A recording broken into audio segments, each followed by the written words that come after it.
On this week's news, Max Verstappen is aiming for Singapore glory, while Yuki Tsunoda could be a team leader next year. If you like this video, please give it a thumbs up, subscribe to our channel, and click that bell so you never miss an update.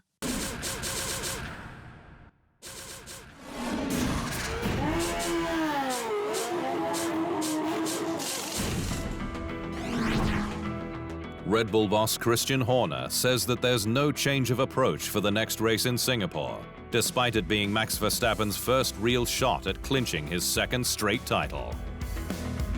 The Dutchman sealed his maiden title last year on the final lap at the last race in Abu Dhabi. But while 2022 is a vastly different proposition, Horner, in a chat with F1's official podcast Beyond the Grid, says it's business as usual, with the squad only knowing one way forward. That's the DNA of this team, that you've got to go for it. And, we're an attacking team. We take on challenges, wholeheartedly, and that's part of the culture of, if you go defensive, you're conceding something. Verstappen heads to Singapore's Marina Bay with a huge standings lead, 116 points ahead of rival Ferrari's Charles Leclerc, while Red Bull is 139 points ahead of the Scuderia in the Constructors. But Horner can't relax until both titles are mathematically in the bag. Nothing's done until it's done. We're in a wonderful position in the drivers and in the constructors, but you never allow yourself to get carried away. Maybe it's a British thing or whatever, I don't know.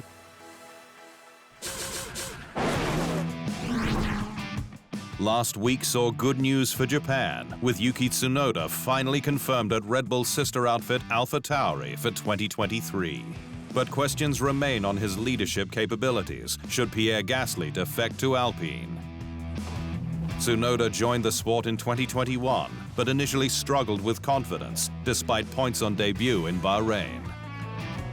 The Japanese driver moved to AlphaTauri home Faenza from mid-year 2021, and scored points on occasion for 32 in total, compared to Gasly's 110, but knew he had to up his game for this season. To be honest, I was not fully happy about the last year's season, so to not do the same mistakes, or to even go a step ahead, you need a strong preparation. So yeah, I did a preparation. Tsunoda, however, has not scored any points since Spain. Williams finally confirmed the inevitable last week that Nicholas Latifi will leave the team at the end of the year. The Canadian was promoted from reserve to race driver from 2020, but has been completely outclassed across 3 campaigns by George Russell, Alex Albon, and even Nick de Vries on debut in Monza. The 27-year-old is unlikely to find another seat, with huge demand for the remaining spots, but will leave the sport with his head held high.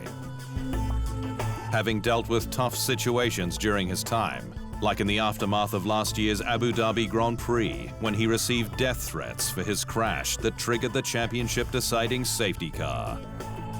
It was not a nice situation. I mean, like I kind of said in my statements, I was kind of expecting that whole situation to come about with how the race ended up, which is, the unfortunate reality of the world we live in with social media. Mercedes driver George Russell has given fans a sneak peek of the heat training required ahead of Singapore, with F1's original night race still the toughest physical challenge on the calendar.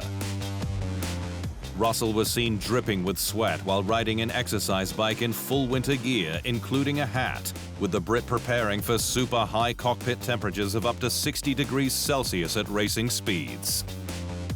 2022 will mark Russell's second trip to Marina Bay, with his first in 2019 with Williams, ending after contact with then Haas pilot Romain Grosjean. F1's 2023 calendar was finally revealed last week following approval from the FIA's World Motorsport Council. But the record 24-stop tour was met with equal parts applause and groans. With the lineup 24 the maximum allowed under the Sports Concord Agreement, and which shows F1 to be in good health, likely to lead to an increase in burnout in the paddock. And seemingly goes against the sport's commitment to achieve net carbon zero by 2030, despite the challenges of managing a global sport. 2023 kicks off in Bahrain on March 5, before standalones in Saudi Arabia, Australia, and China. Miami and Canada have 6 weeks and 3 races between them, and there are 2 triple headers. F1's first triple header came in 2018 to avoid a clash with the FIFA World Cup, but it returned in 2020, then sold as a temporary measure to keep the sport afloat during the pandemic.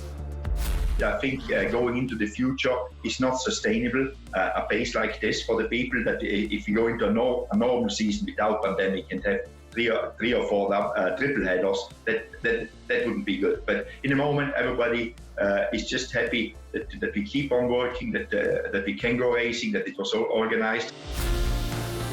Across just 37 weeks, F1's 2023 calendar covers 133,570 kilometers, if you don't travel home between races, and is a step away from an efficient region-based championship. Playground of the rich and famous, Monaco will continue to see F1 cars racing on its narrow streets until at least 2025, after the tax haven inked a new deal with the sport. The historic street race has increasingly come under fire, from the fans for its lack of overtaking, and the sport for its cheap deal and control over its broadcast and advertising. But while it's not yet known if any of these concerns were addressed in the new deal, other than a reported price hike on tickets, its presence on the calendar is a must as one of the original Grands Prix. Las Vegas's return to the calendar is set to be a stunning spectacle next November, with F1 unashamedly dubbing its third American race the most anticipated Grand Prix in motorsport's history. The hyped event, which will see F1 return to Sin City for the first time in 4 decades, is set to be held across 4 days on a scale never seen before, with a star-studded opening ceremony featuring music acts and staple Las Vegas entertainment. The showcase race, held a week before Thanksgiving on November 18, will see lights out at 10 p.m. American Pacific Time. The Las Vegas track is in a dream location for the sport, right in the heart of the city, with the 14-turn, 6.1-kilometer track, the third longest on the F1 calendar, just 50 meters shorter than Saudi Arabia's Jeddah circuit. The track has a tight hairpin to start, followed by a 1-kilometer long straight. A 180-degree loop follows, with the cars joining the strip from turn 9. A chicane slows the action before another long straight to complete the lap.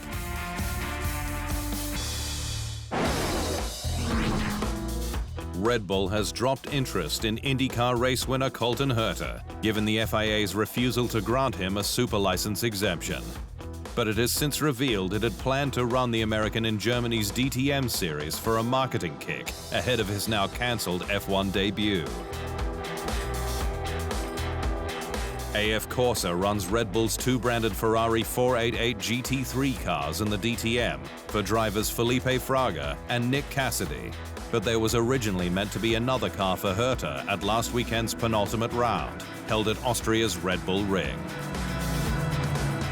Alex Albon ran with the energy drinks brand's DTM squad last year and won Round 4's second race at the Nürburgring.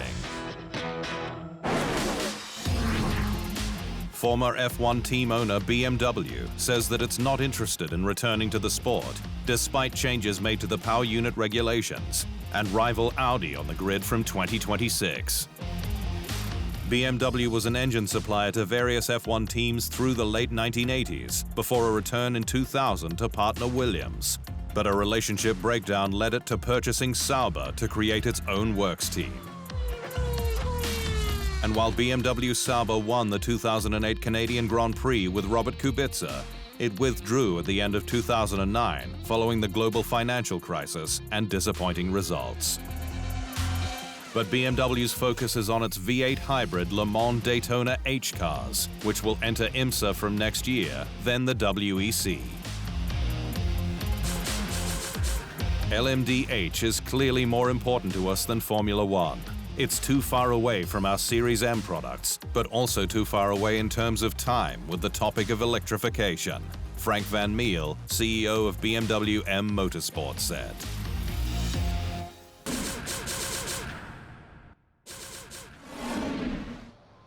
Thanks for watching. To stay up to speed on all things Formula One, make sure you hit the subscribe button.